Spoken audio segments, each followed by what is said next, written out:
For nearly a decade, it was the ultimate pillar of Hollywood friendship, Taylor Swift and Blake Lively. It was the bond that transcended mere celebrity, a union so genuine it spawned characters in Swift's most intimate music, cemented by shared children and quiet, deeply private moments. It was supposed to be unbreakable.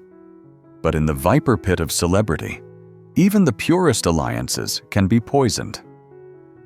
And today, we are here to tell you that the bond between Taylor Swift and Blake Lively is not just strained. According to overwhelming evidence from inside Hollywood's darkest legal corners, it is dead. This is not the story of a petty disagreement over who gets the spotlight.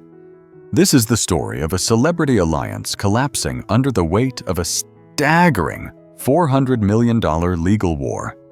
A war that didn't just expose Blake Lively's desperation, but forced Taylor Swift into a devastating corner. The core scandal is simple: Blake Lively, in a desperate attempt to win her bitter legal fight against her. It ends with US director and co-star Justin Baldoni dragged Taylor Swift into the courtroom. She didn't just seek advice. She allegedly used Swift's unparalleled influence as a weapon, referred to her powerful inner circle as her dragons, and ultimately named the most private woman in music as a potential witness in a toxic and potentially career-ending dispute. New, explosive court documents confirm that Taylor Swift was physically present during a shocking, rage-filled confrontation between Ryan Reynolds and Baldoni, an incident now central to the legal firestorm. This was the moment the line was crossed. What you are witnessing is a Hollywood civil war. The narrative we have been sold of supportive, wholesome female friendship has been shattered by unsealed papers revealing alleged manipulation and cold-blooded strategic maneuvering. Taylor Swift, historically the master of protecting her brand and her privacy, has finally and dramatically made her move. She has cut off Blake Lively to shield her empire from the fallout. Tonight, we will expose the dragon texts, the fat-shaming argument that sparked Ryan Reynolds' fury, and the specific, calculated betrayal that forced Taylor Swift to end a decade-long friendship to protect everything she has built. This is the true, shocking story of the Hollywood Civil War. Why Taylor Swift finally cut off Blake Lively and the $400 million lawsuit that exposed them both.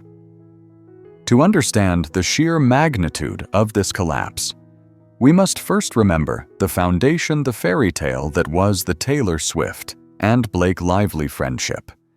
This wasn't a PR alliance. It was one of the most organic, respected, and influential bonds in modern celebrity culture.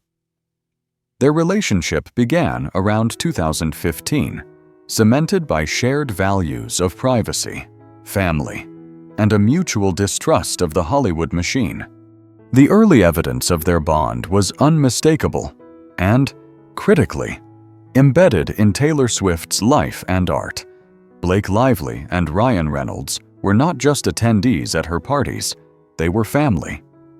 When Taylor dropped her 2020 surprise pandemic album, Folklore, the world quickly discovered the names of the Reynolds-Lively children. James, Inez, and Betty were used as characters in the album's fictionalized love triangle. This was a gift of artistic immortality, a level of trust Swift reserved for almost no one else. This bond extended into the professional realm. Blake Lively directed Taylor Swift's 2021 music video for I Bet You Think About Me, Taylor's version, an experience they both lauded as the effortless collaboration of two creative minds who shared a secret language.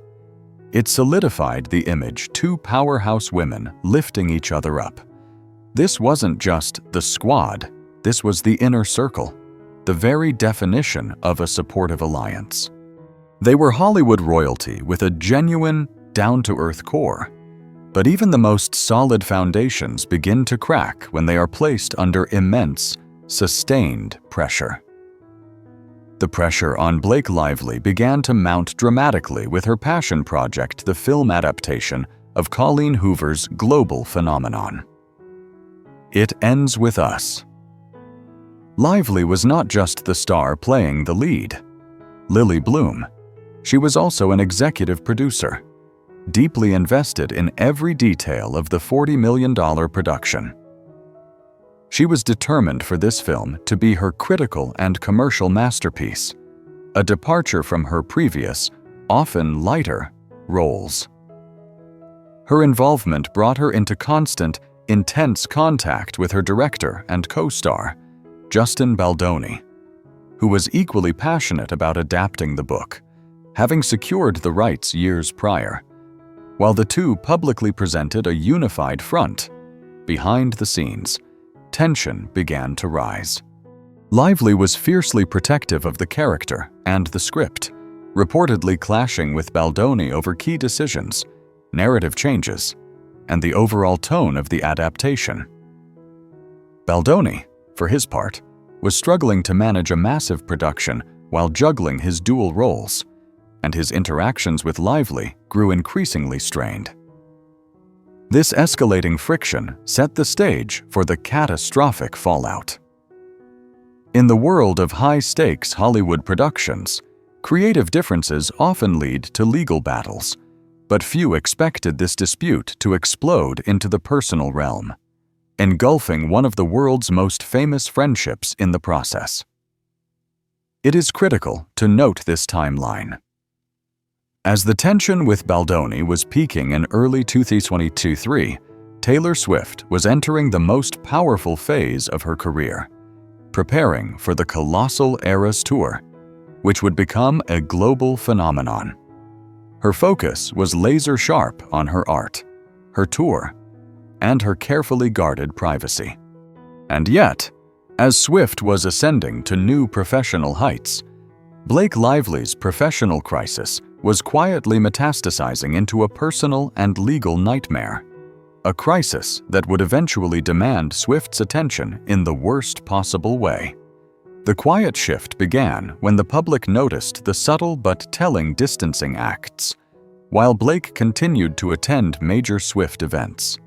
The easy, constant stream of casual social media interaction, the hallmark of their closeness, began to noticeably dwindle in the back half of 2023.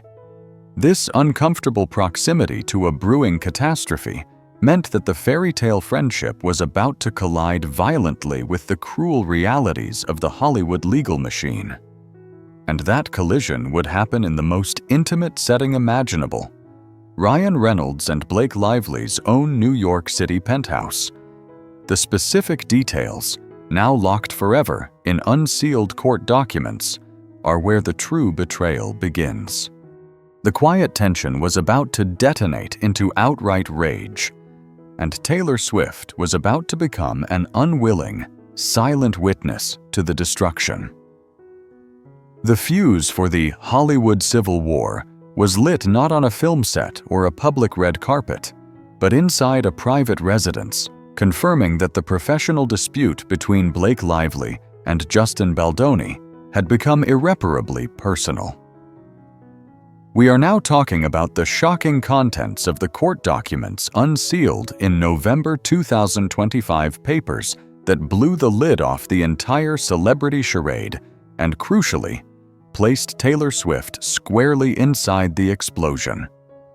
The specific incident detailed in the filing centers on an alleged confrontation that took place in April 2023 at the New York City penthouse of Ryan Reynolds and Blake Lively. The context was the mounting professional hostility between Lively and Baldoni over the development and on-set management of It Ends With Us. But the catalyst for the rage: an alleged act of cruelty fat-shaming.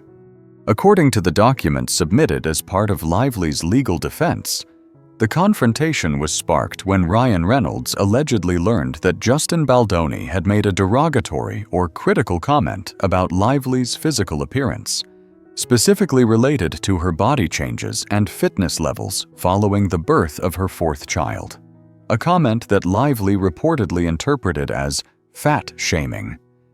This is where the narrative pivots from professional disagreement to outright fury. Ryan Reynolds, known for his witty but fiercely protective nature, allegedly exploded at Baldoni. The court filing paints a vivid picture of Mr. Reynolds' intense, visceral reaction, detailing how he allegedly confronted Baldoni, condemning his remarks as unprofessional and deeply offensive to his wife, who had just navigated a highly public post-pregnancy return to a demanding film role. Sources close to the filing claim Baldoni was completely embarrassed and apologized, and even shed some tears. Recognizing the career-ending severity of angering one of Hollywood's most powerful couples, Baldoni's defense team later dismissed the incident as a gross exaggeration of a minor professional disagreement. But the fact remains that this deeply personal confrontation is now a central, documented moment in the legal feud. But here is the single, most critical detail that turned a private confrontation into a public scandal that destroyed a friendship Taylor Swift was there. The unsealed court documents explicitly allege that both Taylor Swift and Hugh Jackman were physically present at the penthouse during this entire, volatile exchange.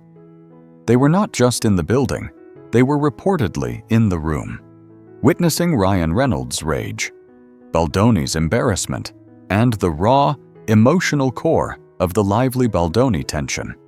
Think about the implications, Taylor Swift, the woman who meticulously manages every single facet of her public image and desperately guards her privacy, was forced to be a silent, unwilling witness to an explosive personal and professional meltdown that would eventually find its way into a high-profile, multi-million-dollar legal case.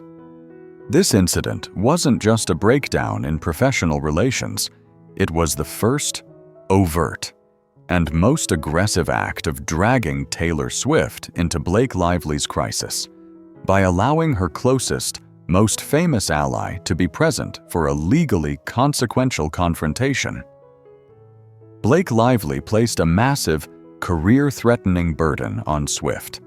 Swift's mere presence instantly transformed her from a supportive friend into a material witness, a party who could be compelled to testify about the emotional and factual basis of the dispute. This moment, the Reynolds rage witnessed by Taylor Swift, fundamentally changed the nature of their relationship. The bond built on trust and privacy was suddenly exposed to the toxic, volatile world of Hollywood legal battles. And if that wasn't enough to fracture their friendship, the next move, the legal counterattack, would reveal that this entanglement wasn't accidental. It was allegedly calculated. If the penthouse confrontation in Part 3 was the unexpected explosion that dragged Taylor Swift into the legal crosshairs, the subsequent legal maneuver by Justin Baldoni was the calculated strike that revealed the alleged manipulation at the heart of the friendship. This brings us to the most damaging and reputation-shattering allegation: the claim that Blake Lively weaponized her friendship with Taylor Swift and Ryan Reynolds. Following Lively's initial legal action, Baldoni filed a $400 million countersuit, a colossal figure that signaled the intense, bitter nature of the dispute. While the countersuit was ultimately dismissed, the evidence and allegations contained within it remain a permanent stain on the public narrative of the friendship. The central, stunning claim of Baldoni's filing was that Lively did not view Swift and Reynolds merely as friends. She allegedly viewed them as tools of coercion. The document specifically cited text message chains where Lively allegedly referred to the two stars as her dragons. This was a powerful, and in the context of the lawsuit, chilling metaphor. Lively, allegedly under immense pressure during the film's production, reportedly told Baldoni that her dragons would protect her in her battles against those she deemed obstructive or critical of her work. Imagine the betrayal inherent in that word weaponization. It transforms Taylor Swift's supportive presence from a genuine act of friendship into a calculated strategic asset. The implication is that Blake Lively was actively leveraging the immense, almost untouchable, cultural and professional power of Taylor Swift and Ryan Reynolds to pressure, intimidate, and ultimately force Justin Baldoni into compliance over the "It Ends With Us" script and production decisions.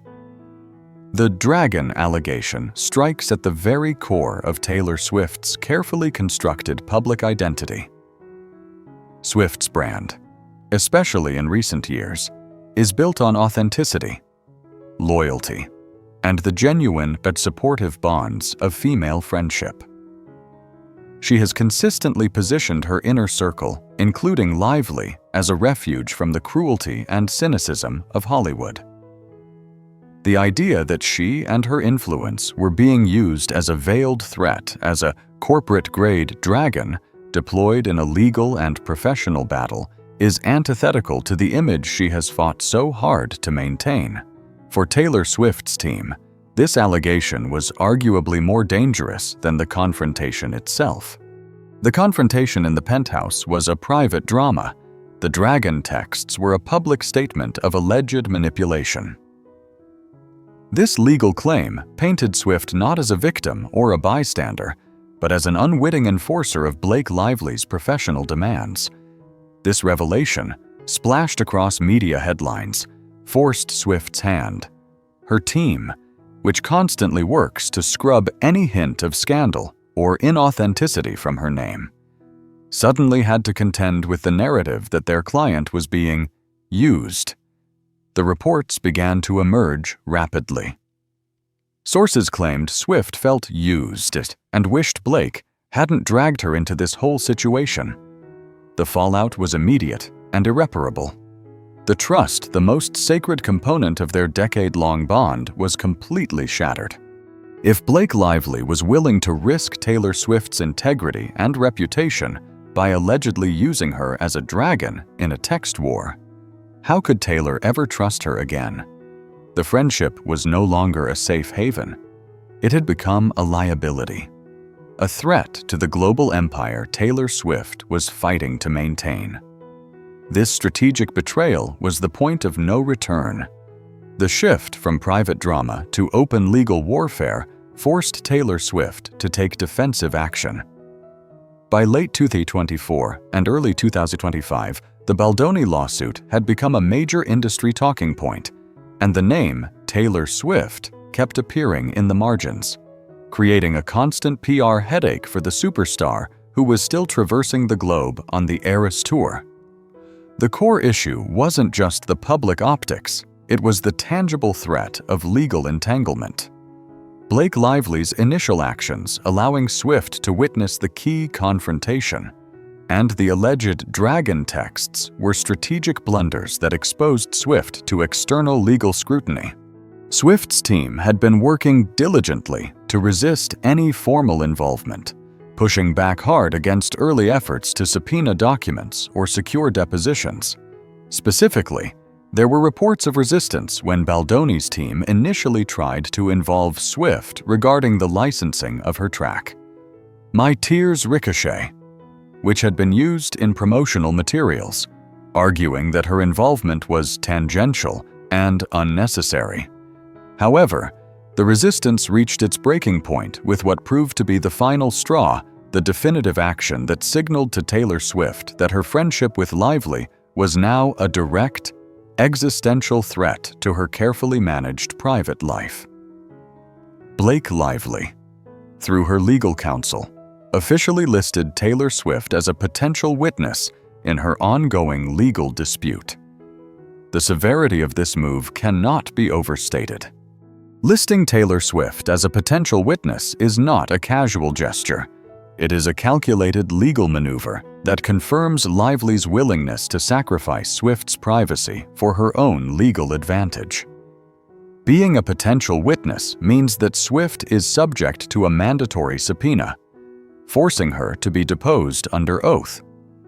A deposition is an invasive, grueling process where opposing lawyers, in this case, Baldoni's aggressive legal team, can interrogate Swift for hours, demanding documentation, phone records, personal communications, and probing her knowledge of the April 2023 confrontation, the surrounding events, and potentially the dragon texts. This exposure runs completely contrary to every measure Taylor Swift takes to guard her private life. The testimony of the world's biggest celebrity would instantly become public record, fueling an endless cycle of media scrutiny and feeding the very drama Swift works hardest to avoid. The moment Swift was formally named, the decision was reportedly made. The friendship had to halt. Sources close to Swift's camp quickly revealed the superstar's position, confirming the cut off had officially begun. They reported that Taylor felt Blake had gone too far and was totally shut out from Swift's inner circle. The message was clear and cold: Swift wants no part in this drama. This wasn't passive distancing, it was an active severing of ties. A professional and personal decision to create maximum distance from a relationship that had turned toxic. For Swift, this was a matter of principle and self-preservation. She built her brand on controlling her own narrative. By listing her as a witness, Blake Lively effectively handed over control of Taylor Swift's personal life and potentially damaging details about her closest friends to opposing counsel in a multi-million-dollar public battle. The betrayal was complete. The trust was obliterated. Taylor Swift's team had successfully resisted early attempts, but with the legal maneuver, the gloves came off, and the silence began to freeze into something permanent and irreversible.